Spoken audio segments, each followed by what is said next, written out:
California celebrates this week's 50th anniversary of the Voting Rights Act by restoring voting rights to tens of thousands of felons who served their time.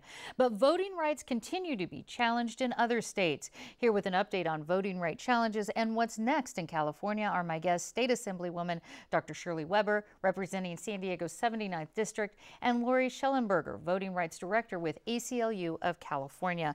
And Dr. Weber, the Voting Rights Act is a historic civil rights act as well.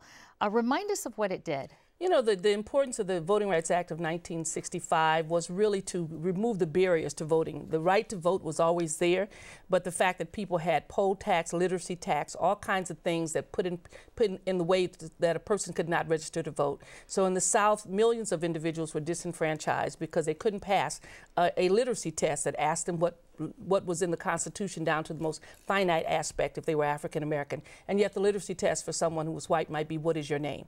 And so as a result of that, we only had about 7% of all of the folks in the South actually registered to vote and could participate. And it changed, and after the changes, more African Americans ran for office, won elections, changed drastically. So how has this demographic shift changed California's political landscape? Well, you know, California always had the right to vote and didn't have the same kind of barriers, although we did have some other things in gerrymandering that took place.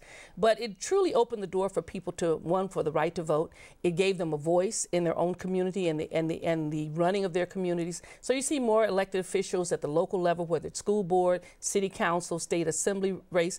We now have 12 African Americans in the state assembly. I think close to 20 or more Latinos in the assembly and the Senate. So we see the diversity that is there as a result of the right to vote that's there and the empowerment of individuals. Was something new that happened this week, Lori, the expansion of voting rights to some felons in the state.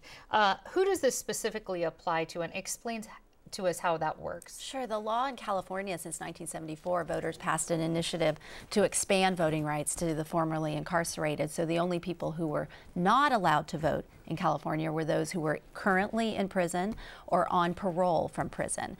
A few years ago, the state passed a new Sentencing Reform Act that created a new category of sentencing for low-level offenders who were committed to community supervision, not state supervision. And the former Secretary of State issued a directive saying those people can't vote. The ACLU filed suit. We won that case, but the former Secretary of State continued to challenge it. Yesterday, the new Secretary of State, Alex Padilla, removed that challenge and re-enfranchised about 60,000 Californians. Another key provision of the Voting Rights Act was struck down by the Supreme Court, U.S. Supreme Court, 2 years ago. What was that key provision, and how did that change things? Sure, there were two components, really the first initial components of the Voting Rights Act. One was to make it easier to challenge bad voting practices, but really the heart of the Voting Rights Act was what we called the pre-clearance provision, which required states with a history of discrimination, 15 states in this country, to get permission from the Department of Justice before they initiated any change in their electoral practice, whether it was the hours that your polling site was open or a redistricting plan.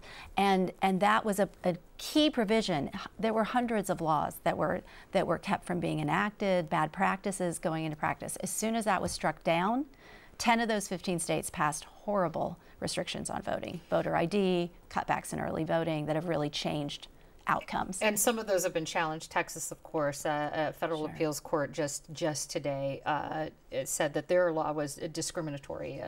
So they changed that. But Dr. Weber, talking about California, what do you see as far as needs or the future of voting rights here in this state? Well, clearly, you know, we need to obviously expand the hours of our voting for Californians. We see that when we do expand those hours, people vote, and we need to be sensitive to that. We can talk about basically increasing the number of polling places so that people don't have to stand in line so long, those kinds of things. We surely have to get information out to those who are ex-felons that they have the right to vote, because even though California doesn't keep you from voting once you've served your time, people believe they don't have the right to vote. Consistently, we hear that from not only those who are ex-felons, but we hear it even from probation officers. We hear from individuals who should know better, even elected officials, that once you've committed a crime and you've done your time and you've done all those things, you have the right to vote. We would love to see our probation officers, our parole officers, that when time is up, that they sit down and say, you now have the right to vote. Give them that card and register them to vote. Sounds like a simple thing. We tried to get it done last time in the assembly. People fought it, said it was too expensive expensive, Okay. those kinds of things. But we'd love to see that. A few areas to work on for the future. State Assemblywoman Dr. Shirley Weber, thank you so much. And also ACLU's Lori Schellenberger, thank you. Thank you. Thank you.